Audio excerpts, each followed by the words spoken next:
আজ বানাচ্ছি চিকেন কিমা চানা। প্রথমে আগে থেকে ভিজিয়ে রাখা চানাটা নুন দিয়ে ভালো করে সেদ্ধ করে নিয়েছি। এবার কড়াইতে তেল গরম করে ছোট ছোট করে কেটে রাখা আলুটা নুন আর হলুদ দিয়ে খুব ভালো করে ভেজে আমি তুলে নেব। তেলের মধ্যে এবার আমি দিয়ে দেবো শুকনো লঙ্কা, তেজপাতা আর গোটা জিরে।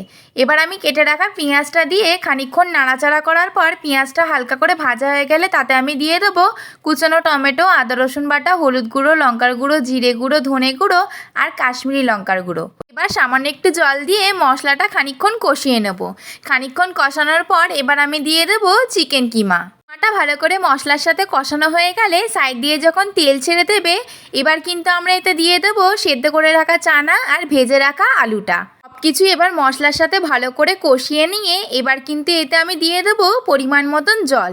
জলটা তোমরা তোমাদের আন্দাজ মতন দেবে। সামান্য একটু চিনি দিয়ে হালকা করে নাড়িয়ে দিয়ে এবার আমি চানাটাকে ফুটতে দেবো। দেখো আমাদের চানাটা কিন্তু একদম রেডি হয়ে গেছে। এবার আমি দিয়ে দেবো নামানোর আগে ওপর থেকে ঘি আর সাই গরম মশলা। এবার কিন্তু আমরা এটাকে নামিয়ে নেব। এই পদ্ধতিতে তোমরাও একবার বাড়িতে চিকেন কিমা চানা ট্রাই করতে পারো। একদম অনুষ্ঠান বাড়ির মতন খেতে হবে। এই রেসিপিটি যদি ভালো লেগে থাকে চ্যানেলটিকে অবশ্যই সাবস্ক্রাইব করে দেবে।